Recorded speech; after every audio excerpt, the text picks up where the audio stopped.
Good morning, students.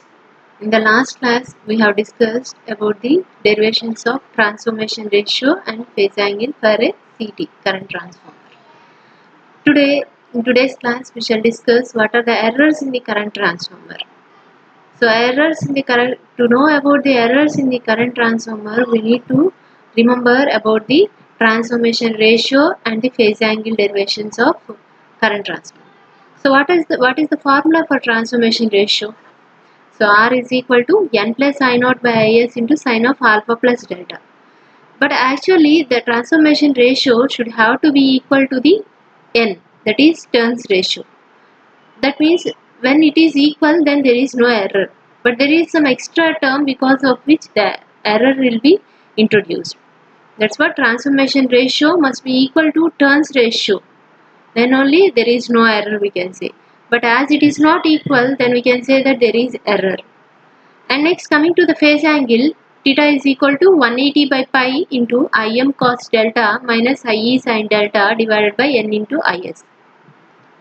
Here actually the phase difference should be equal to 180 degrees. But for this CT, there is big error because of these terms Im cos delta minus Ie sin delta by ns. So that means the phase angle between the primary and secondary currents must be 180 degrees. Instead of 180 degrees, there is some error because of these terms. So these errors are classified into two types. One is ratio error. The error which is caused in the transformation ratio is called ratio error, and the error which is occurred in the phase angle is called phase angle error. Now we shall discuss these two errors.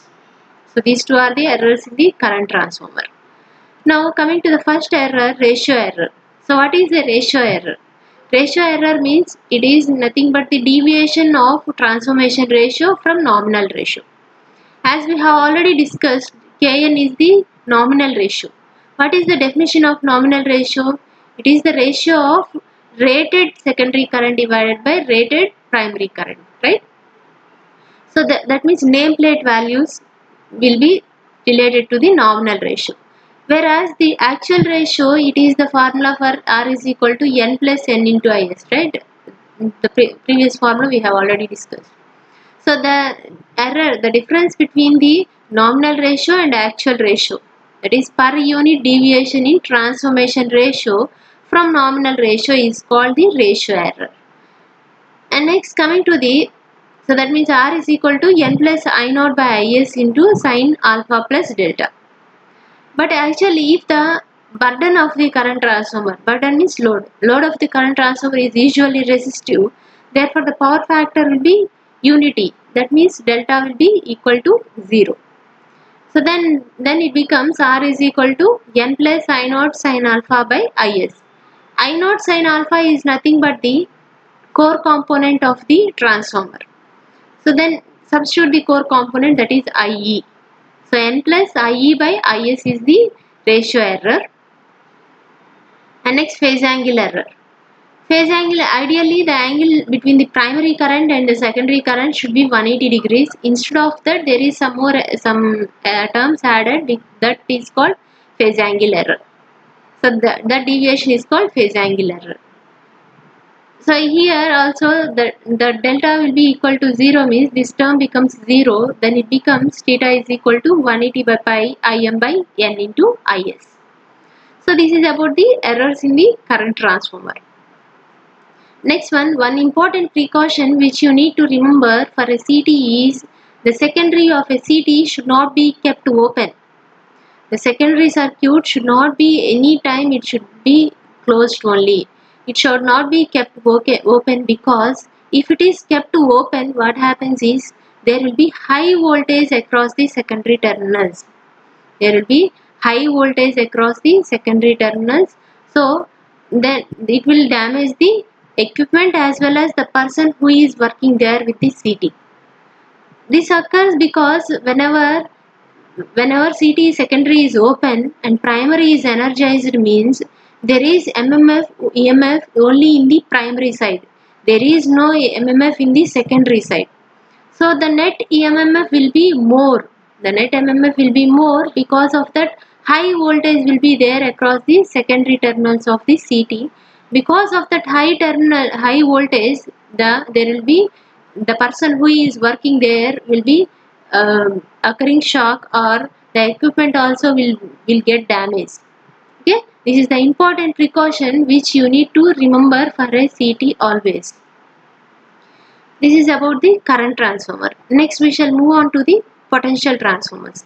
Potential transformer means the transformer which is used to measure the voltage, by stepping down the real voltage.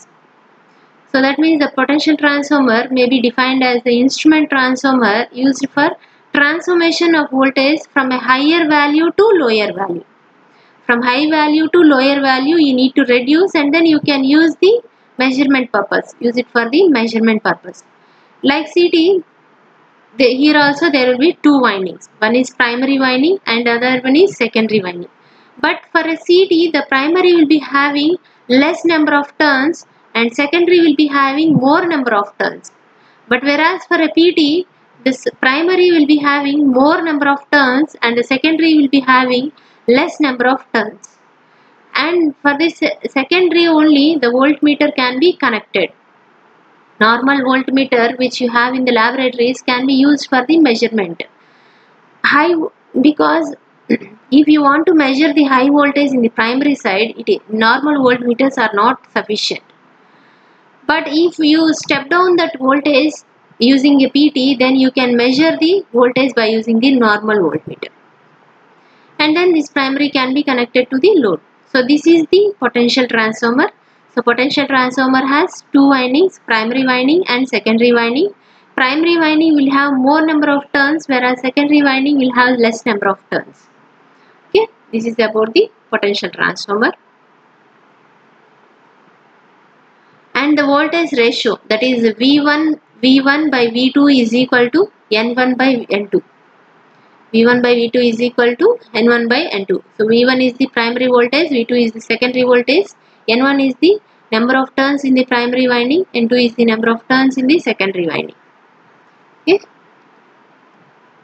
Next one, transformation ratio and phase angle of a potential transformer. Like the derivations which you have derived for a CT, the same derivations can occur for a PT also based on the phasor diagram. If you derive the same derivation, then you will be getting the transformation ratio R is equal to Vp by Vs, that is equal to N plus this term. So this is not that much important, so I am saying just the formula. So R is equal to N plus N into Is into R2E cos delta plus X2E sin delta plus ICRP plus IMXP divided by Vs, where R2E is the equivalent secondary winding resistance and X2E is the equivalent secondary winding reactance, and Is is the secondary current, N is the turns ratio, and here Ic is the working component of no load current. Rp is the primary winding resistance, Im is the magnetizing component of no load current, Xp is the reactance of the primary winding, and Vs is the secondary voltage. So this is about the transformation ratio. Next, coming to the phase angle, theta is equal to Is by Vs into X2E cos delta minus R2E sin delta plus ICXP minus IMRP divided by N into Vs radians. So if you observe these two formulas, then we'll be able to understand that this transformation ratio or phase angle, errors occurring in transformation ratio or phase angle can be reduced by reducing the resistance of the secondary winding, reactance of the secondary winding, and the that is a no load current, magnetizing working component and magnetizing component. So by reducing all these terms, you can automatically reduce the errors that occurring in the potential transformer.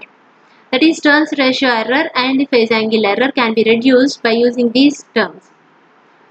So that's what we shall discuss now here in this topic. So reduction of errors in instrument transformers. So the ratio and phase angle errors can be minimized by using the following methods.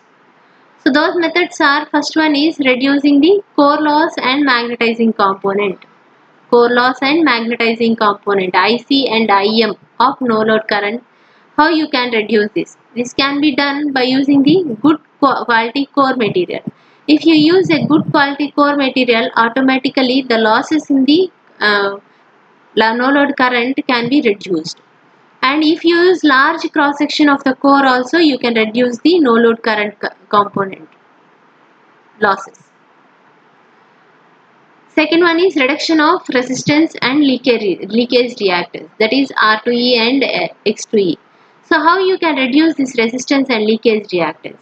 So this can be done by using thick conductors. Instead of using thin conductors, you can use thick conductors, that is strong conductors, and decreasing the length of the mean turn.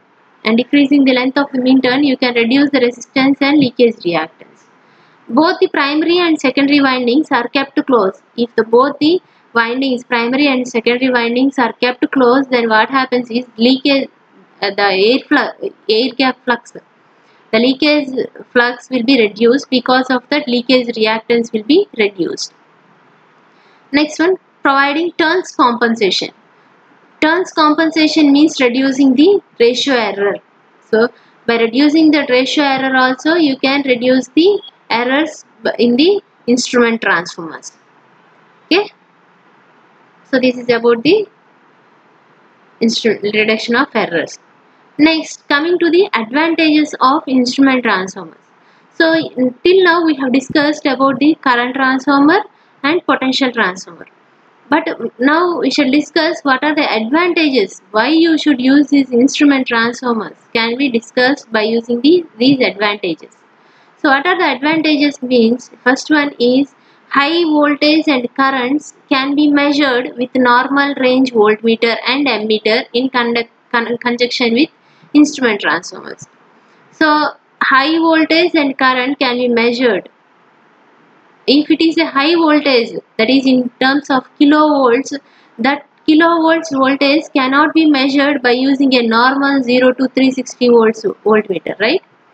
So to measure these high voltages and high currents, you can use these instrument transformers so that you can step down those voltage and current to the proportionate values, and you can measure using the normal range current ammeter and voltmeter, right? Okay, this is one of the important advantages of instrument transformers. And next one, can be used to operate many protecting devices.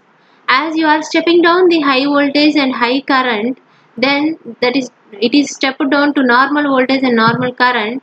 Then what happens is the devices which you want to measure can be protected easily. That means as they are low voltage and low current, you can protect the instruments very easily and isolate the instruments from high voltages and currents.